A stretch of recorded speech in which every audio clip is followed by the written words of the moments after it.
তাকবীর আল্লাহু আকবার স্লোগান দিলে কি ভয় লাগে? বিগত বছরগুলোতে আমরা দেখেছি 5ই আগস্টের আগে নারায়ে তাকবীর আল্লাহু আকবার স্লোগান দেওয়ার কারণে এদেশের বহু উলামায়ে কেরামদেরকে, এদেশের ধর্মপ্রাণ মুসলমানদেরকে বহু নির্যাতন করা হয়েছে। কথা বলেন ঠিক কিনা? নারায়ে তাকবীর আল্লাহু আকবার স্লোগান কি কোন দলের স্লোগান? বলেন, কোন ব্যক্তির স্লোগান, কোন গোষ্ঠীর স্লোগান? এটা কার স্লোগান? আল্লাহর স্লোগান। সুতরাং নারায়ে তাকবীর আল্লাহু আকবার স্লোগান দিলে যদি কোনো ব্যক্তির ভিতরে কম্পন সৃষ্টি হয়, বুঝতে হবে সে হচ্ছে একটা মুনাফিকের বাচ্চা। কথা বলেন ঠিক কিনা? সম্মানিত হাজিরিন, মুনাফিকরা যুদ্ধের ময়দানকে ভয় পায়, তারা যুদ্ধের ময়দানে যেতে চায় না, তারা পাশ কাটিয়ে গোপনে থেকে যেতে চায়। অথচ আমার রাসূল বললেন, যে ব্যক্তি মারা গেল কিন্তু তার মনের মধ্যে এই কামনা, এই বাসনা ছিল না যে আমি শহীদ হব, এই কামনা, এই বাসনা যার মনের মধ্যে নাই, মাতা আলা শুবাতুম মিন নিফাক, আল্লাহর রাসূল বললেন ওই ব্যক্তি যদি মারা যায় তাহলে ওই ব্যক্তি মুনাফিক হয়ে মারা যাবে। বলেন নাউযুবিল্লাহ। সম্মানিত হাজিরিন, এই আলোচনা করতে গেলে যখন একজন সাহাবী আছে, একজন সাহাবীর নাম ওনার মনে পড়ে যায়, অন্ধ সাহাবী। আওয়াজ দিয়ে বলেন কি সাহাবী? অন্ধ সাহাবী। নাম হলো হযরতে আব্দুল্লাহ ইবনে উম্মে মাকতুম রাদিয়াল্লাহু তাআলা আনহু। অন্ধ সাহাবী, উনি হলেন আম্মা জান খাদিজা রাদিয়াল্লাহু তাআলা আনহুর মামাতো ভাই হযরতে আব্দুল্লাহ ইবনে উম্মে মাকতুম রাদিয়াল্লাহু তাআলা আনহু। যুদ্ধের ময়দানের প্রস্তুতি চলছে, উনি জানতে পারলেন যুদ্ধের জন্য প্রস্তুতি চলছে। এই মুহূর্তে হযরতে আব্দুল্লাহ ইবনে উম্মে মাকতুম রাদিয়াল্লাহু তাআলা আনহু অন্ধ সাহাবী আল্লাহর রাসূল সাল্লাল্লাহু আলাইহি সাল্লামের কাছে গেলেন, গিয়ে বললেন, ইয়া রাসূলুল্লাহ, শুনতে পেরেছি, জানতে পেরেছি যুদ্ধের জন্য প্রস্তুতি চলছে, মুজাহিদরা প্রস্তুত হয়ে আছে। ইয়া রাসূলুল্লাহ, আপনি আমাকে যুদ্ধের জন্য পারমিশন দেন, আমাকে অনুমতি দেন। আল্লাহর রাসূল সাল্লাল্লাহু আলাইহি সাল্লাম বললেন, সাহাবী কি বলো তুমি? বাড়িতে ফিরে যাও, ঘরে ফিরে যাও। তুমি অন্ধ মানুষ, এই যুদ্ধের ময়দান সাধারণ কোনো যুদ্ধের ময়দান না। এই ময়দানে যুদ্ধ করতে হলে তোমাকে ময়দানে কাফের বেঈমানদের সাথে লড়াই করে তোমাকে টিকে থাকতে হবে। সুতরাং তুমি বাড়ি ফিরে যাও। তুমি চোখে দেখো না, তুমি অন্ধ মানুষ, তোমার দৃষ্টি শক্তি নাই, তুমি বাড়ি ফিরে যাও, তুমি ঘরে ফিরে যাও। তোমাকে যুদ্ধ করা লাগবে না, তোমার জন্য মাফ আছে, যাও বাড়ি ফিরে যাও, ঘরে ফিরে যাও। অন্ধ সাহাবী রাসূল সাল্লাল্লাহু আলাইহি ওয়াসাল্লামের এই কথা শুনে অন্ধ সাহাবী বাড়িতে ফিরে গেলেন। আল্লাহর রাসূল সাল্লাল্লাহু আলাইহি ওয়াসাল্লামের অর্ডার মেনে নিলেন, অনুমতি মেনে নিলেন, আনুগত্য করলেন। এবার অন্ধ সাহাবী হযরতে আব্দুল্লাহ ইবনে মাকতুম রাদিয়াল্লাহু তাআলা আনহু, উনি মনে মনে ভাবলেন, এবার যেতে পারলাম না, সামনে কোনো যুদ্ধ আসলে আবার আল্লাহর রাসূল সাল্লাল্লাহু আলাইহি সাল্লামের কাছে পারমিশন চাবো, আবার অনুমতি চাইবো। আবার যখন হঠাৎ করে একটা যুদ্ধের ডাক আসলো, আবার অন্ধ সাহাবী আল্লাহর রাসূল সাল্লাল্লাহু আলাইহি সাল্লামের কাছে গেলেন, গিয়া বললেন, ইয়া রাসূলুল্লাহ, শুনতে পেরেছি, জানতে পেরেছি আবার যুদ্ধের ডাক এসেছে। ইয়া রাসূলুল্লাহ, আপনি আমাকে যুদ্ধে যাওয়ার জন্য অনুমতি দেন, পারমিশন দিন।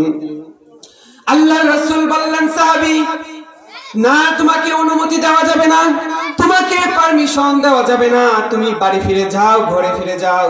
তোমাকে যুদ্ধ করার জন্য তোমাকে যুদ্ধ করার মতো তোমার ওই রকম উপযোগী তোমার মধ্যে নাই। তুমি অন্ধ মানুষ, কাফের বেঈমানদের সাথে লড়াই করে টিকে থাকতে পারবা না, সুতরাং তুমি বাড়িতে ফিরে যাও। অন্ধ সাহাবী বাড়িতে ফিরে গেলেন। এরপর আল্লাহর রাসূল সাল্লাল্লাহু আলাইহি সাল্লাম যখন দুনিয়া থেকে চলে গেলেন, উনি যখন মৃত্যুবরণ করলেন, আল্লাহর রাসূল মৃত্যুবরণ করার পরে খেলাফতের দায়িত্ব পেলেন হযরতে আবু বকর সিদ্দিক রাদিয়াল্লাহু তাআলা আনহু। হযরতে আবু বকর সিদ্দিক রাদিয়াল্লাহু তাআলা আনহুর শাসন আমল শুরু হয়ে গেল। আবার যুদ্ধের ডাক আসলো, যুদ্ধের ময়দানে আবার জিহাদের জন্য প্রস্তুতি গ্রহণ চলছে।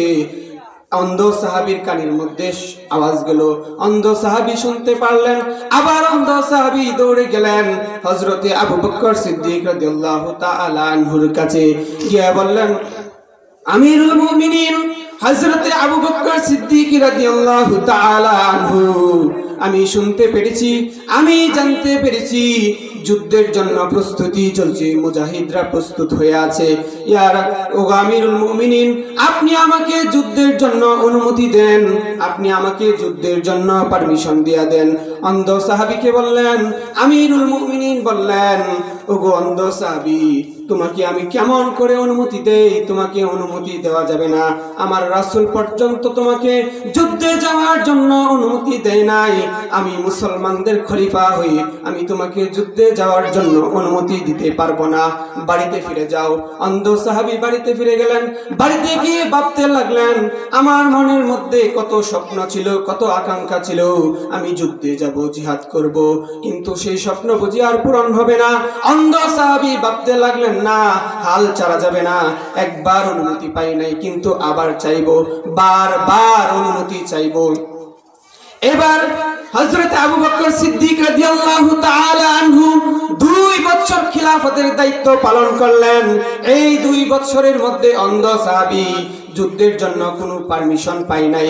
এবার যখন হযরত আবু বকর সিদ্দিক রাদিয়াল্লাহু তাআলা আনহু দুনিয়া থেকে চলে গেলেন, মৃত্যুবরণ করলেন, এখন খেলাফতের দায়িত্ব পেলেন খাত্তাবের ছেলে হযরত ওমর ফারুক রাদিয়াল্লাহু তাআলা আনহু। জোরে বলেন না সুবহানাল্লাহ। হযরত ওমর ফারুক রাদিয়াল্লাহু তাআলা আনহু, উনি নরম সাহাবী নাকি গরম সাহাবী? বলেন, নরম না গরম? গরম সাহাবী। হযরত ওমর ফারুক রাদিয়াল্লাহু তাআলা আনহুর মতো আজকে এমন একজন লোকের দরকার এই গোটা পৃথিবীতে। আজকে মুসলমান জাতি নির্যাতিত, নিষ্পেষিত, আজকে এই অশান্তময় পৃথিবীকে শান্ত করার জন্য হযরতে আবু বকর সিদ্দিক রাদিয়াল্লাহু তাআলা আনহুর মতো নয়, হযরতে ওমর রাদিয়াল্লাহু তাআলা আনহুর মতো হুঙ্কার দিয়ে, গর্জন দিয়ে উঠতে হবে, যাতে করে বাতিল মুনাফিকদের ভিতরে কম্পন সৃষ্টি হয়ে যায়। কথা বলেন ঠিক কিনা?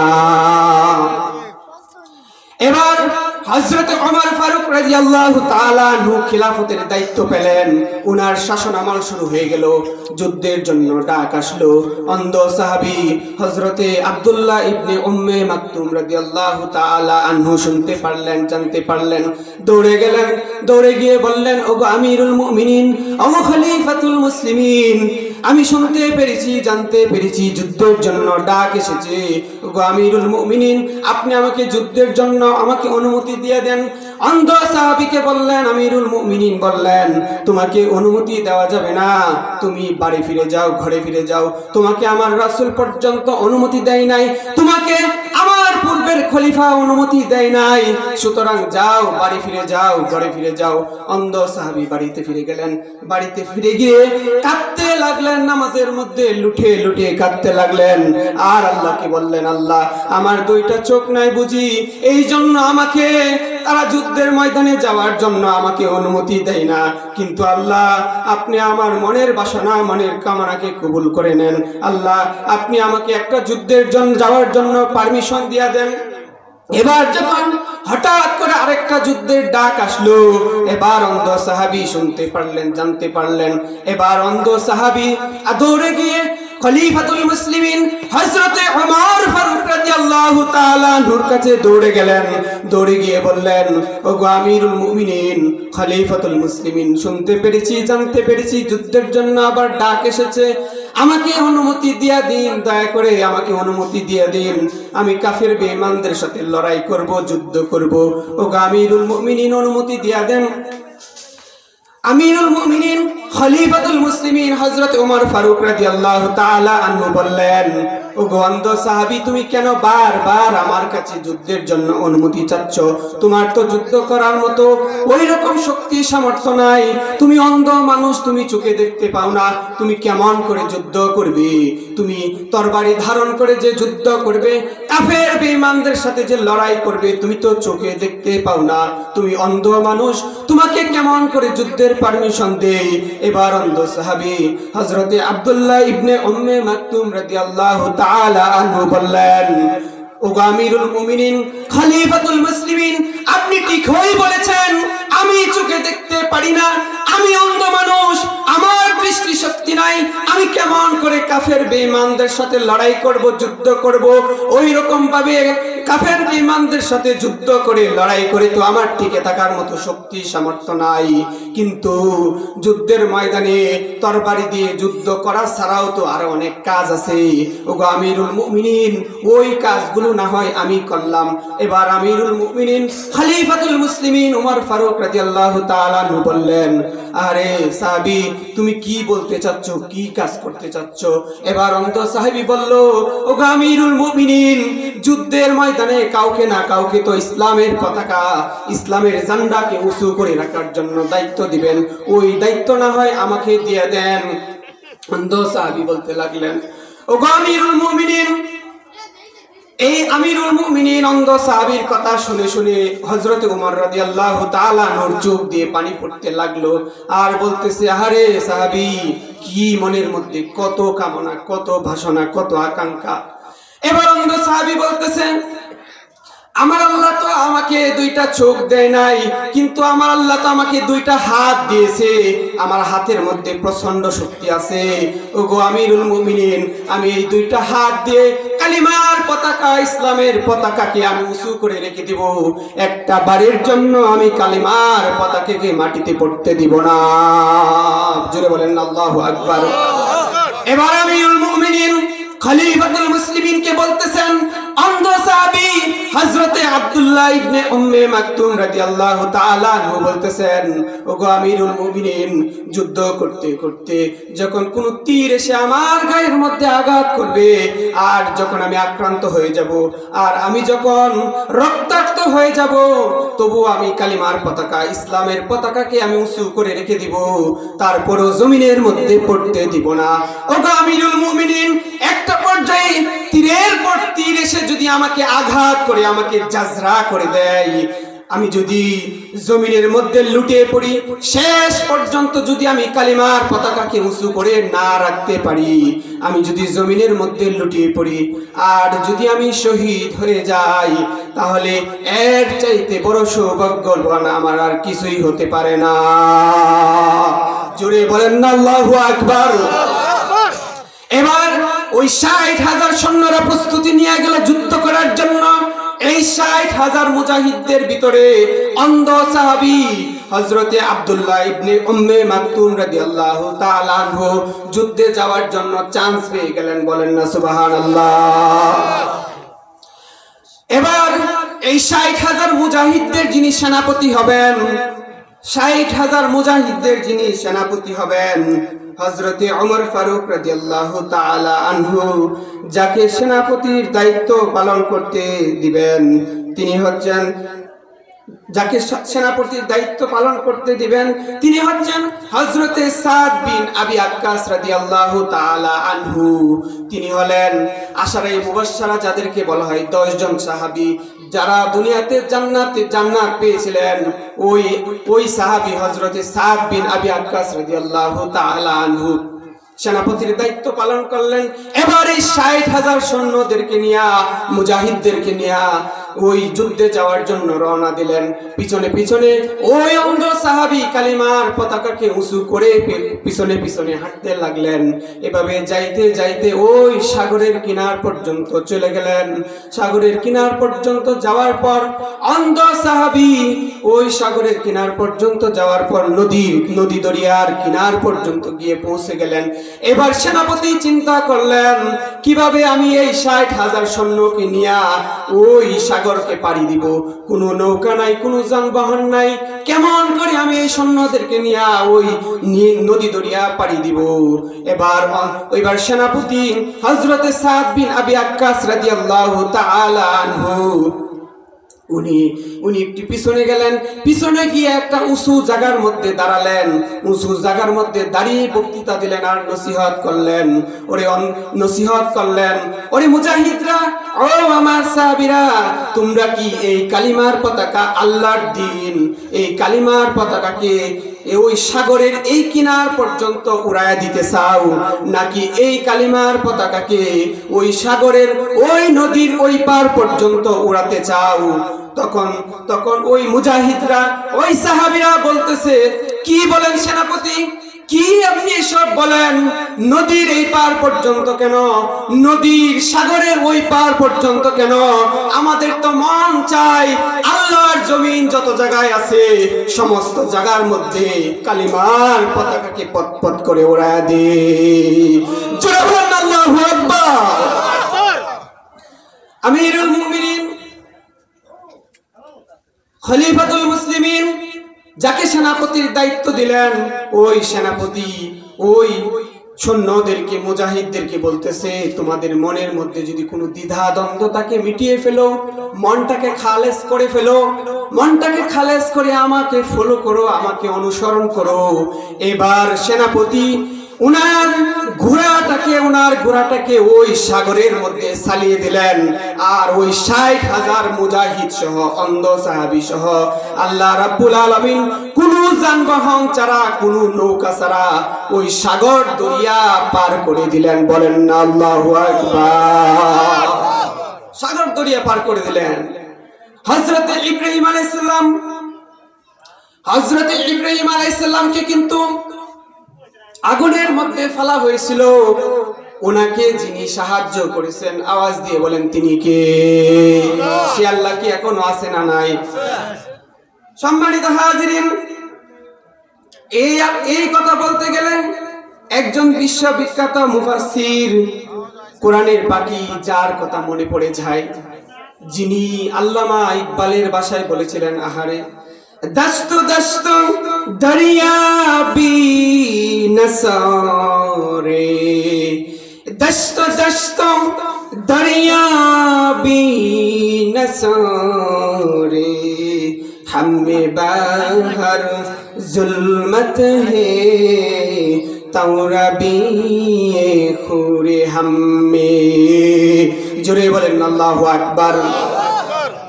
হযরত ইব্রাহিম আলাইহিস সালামকে যেমন আল্লাহ পাক আগুন থেকে সাহায্য করেছিলেন, আজও যদি সেই আমরা ঈমান অর্জন করতে পারি, আল্লাহ পাক রব্বুল আলামিন সেই হযরতে ইব্রাহিম আলাইহিস সালামের মতো আমাদেরকে সাহায্য করবেন। তিনি কে?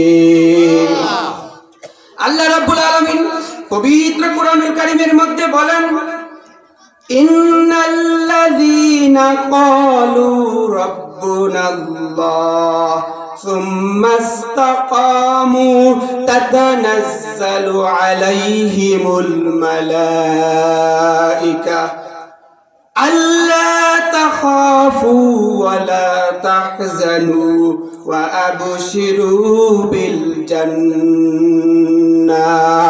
আল্লাহ রাব্বুল আলামিন বললেন, ইন্নাল্লাযীনা ক্বালু রাব্বুনাল্লাহ, নিশ্চয় যারা বলবে আমার রব আল্লাহ, সুম্মা ইসতাকামু, আর এই কথার উপরে ইস্তেকামাত থাকবে, টিকে থাকবে।